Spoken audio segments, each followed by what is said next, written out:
अस्सलामुअलैकुम अज़ीज़ तलबा तालिबात, उम्मीद करती हूँ आप सब अपने घरों में खैर आफियत से होंगे। इसी के साथ ये भी तवक्का है कि आप अपना काम बखूबी सर अंजाम दे रहे होंगे। अपने तदरीसी सिलसिला को आगे बढ़ाते हुए आज की डायरी की तरफ चलते हैं। बिस्मिल्लाहिर्रहमानिर्रहीम। अज़ीज़ तलबा तालिबात, आप सबसे पहले अब अपनी डायरी देखेंगे। दिन है हमारे पास आज बुध, तारीख़ है आज 19 अगस्त 2020। तदरीसी सिलसिला नंबर हमारा है 19। सबसे पहले डायरी देखेंगे आप अपनी। मज़मून है आपका तारीख़, जमात शिशम। अच्छा जी, डायरी आप देखेंगे अपनी। बाब नंबर 3, किताब सफ़ा नंबर 29 ता 30 पढ़ाई याद करेंगे हम। इसमें अहम नुकात हमारे क्या होंगे? महमूद के दौर में अलूमा फ़नून में तरक्की। महमूद कौन था? महमूद गज़नवी, जिसके बारे में हमने तारुफ़ पढ़ा था और उसका अहद हुकूमत भी पढ़ा है। अब हम क्या पढ़ने जा रहे हैं? उसमें उसके अहद हुकूमत में या उसके अहद में या उसके दौर में अलूम व फ़नून उसमें तरक्की कैसे हुई। बिस्मिल्लाहिर्रहमानिर्रहीम। जमात शिशम, यह है आपका किताब सफ़ा नंबर 29, जिस पे आज का हमारा टॉपिक है महमूद के दौर में अलूम व फ़नून में तरक्की। कल हमने पढ़ा था महमूद गज़नवी के बारे में। सुल्तान महमूद गज़नवी का अहद हुकूमत कैसा था, वो कहाँ पैदा हुए, उनकी बादशाहत के बारे में पढ़ा। आज हम क्या पढ़ेंगे? उनके दौर के अलूम व फ़नून में तरक्की कैसे हुई। सुल्तान महमूद गज़नवी अलूम व फ़नून का कदरदान था। कदरदान होता है जो किसी चीज़ की कदर को बहुत अच्छे से समझता हो। उसने फ़ारसी ज़ुबान की तरक्की के लिए काबिल कदर काम किया। काबिल कदर, कदर के काबिल। उसने गज़नी में बहुत से मदरसे कायम किए और इल्म व अदब की खूब सरपरस्ती की यानी इल्म व अदब को खूब परवान चढ़ाया। उसके दरबार में 400 से ज़्यादा शायर और अदीब थे।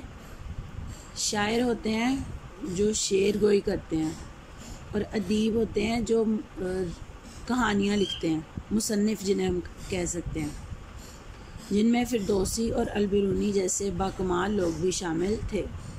उसने गज़नी में एक आलीशान लाइब्रेरी बनाई, आलीशान बहुत अच्छी। उसके अहद में गज़नी इल्म व अदब का मरकज़ बन गया। यहाँ पे गज़नी से मुराद वही शहर है जहाँ पे सुल्तान महमूद गज़नवी पैदा हुए। उनका अहद हुकूमत भी इसी शहर में कायम रहा था। सुल्तान शानदार इमारत बनवाने में भी दिलचस्पी लेता था। उसने गज़नी में आलीशान मस्जिद तामीर करवाई। उस्तादा और तलबा के लिए वजीफ़े मुकर्रर किए। वजीफ़े से मुराद यहाँ पे वो अज़ाफ़ी रकम गिनी जाती है जो तलबा या उस्तादा को बतौर इनाम भी आप कह सकते हैं कि दी जाती हो। सुल्तान ने हर गांव और कस्बे में इंसाफ के लिए काजी मुकर्रर किए। पैमाइश और वज़न के पैमानों की निगरानी की जाती थी। इसके दौर में फ़ारसी ज़ुबान की अहमियत बढ़ गई और अरबी सिर्फ मजहबी ज़ुबान बनकर रह गई। इस दौर में आलिम और अजीम साइंसदान अलबिरूनी ने किताबुल हिंद में किताबुल हिंद उसने किताब लिखी थी। हिंदुओं के मुतालिक उसका नाम किताबुल हिंद रखा। हिंदुस्तान के लोगों की तर्ज ज़िंदगी और रस्म व रिवाज पर रोशनी डाली और फिरदौसी ने शाहनामा लिखकर फ़ारसी ज़ुबान व अदब में एक नई रूह फूंक दी। अच्छा जी, इसके बाद अगला टॉपिक है हमारा गौरी ख़ानदान। अब इस लाइन तक जो था हमारा पुराना टॉपिक सुल्तान महमूद गज़नवी वो ख़त्म हो गया। उससे अगला उन्वान हमारा क्या शुरू हो रहा है? गौरी ख़ानदान। उसके सबसे पहले बादशाह है सुल्तान शहाबुद्दीन मोहम्मद गौरी। इसकी अहद हुकूमत कब तक रहा? 1173 से 1206 तक। गज़नवी ख़ानदान के ज़वाल के बाद 1173 में गौरी ख़ानदान हुक्मरान बना। इससे आप इस बात का भी अंदाज़ा लगा सकते हो कि 1173 तक गज़नवी ख़ानदान की हुकूमत रही। 1173 में जब इन्हें ज़वाल आया तो उसके बाद जो थी वो गौरी ख़ानदान की हुकूमत कायम हुई। सुल्तान शहाबुद्दीन मोहम्मद गौरी को हिंदुस्तान में मुस्लिम हुकूमत का बानी कहा जाता है।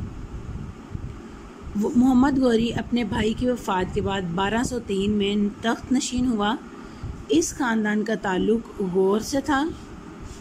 अफ़गानिस्तान में गज़नी और हिरात के दरमियान एक पहाड़ी इलाका है। इस इलाके की निस्बत से इन्हें गौरी कहा जाता है। गौर पहाड़ी इलाके का नाम है।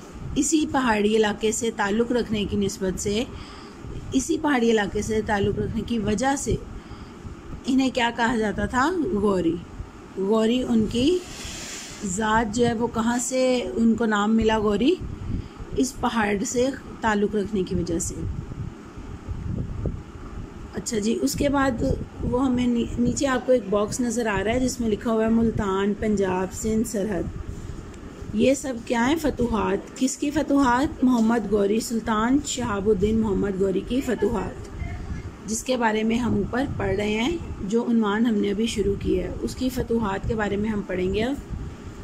मुल्तान कब फ़तह किया इन्होंने? 1175 में। पंजाब 1187 में।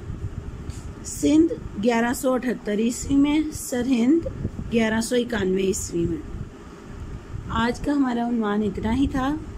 उम्मीद करती हूँ कि आप इस लेक्चर को बखूबी याद करेंगे और अपना काम बखूबी सरअंजाम देंगे। घरों में रहिए, महफूज रहिए, अपना बहुत ख्याल रखिए और अपना काम बखूबी सरअंजाम दीजिए। खुदा हाफिज़।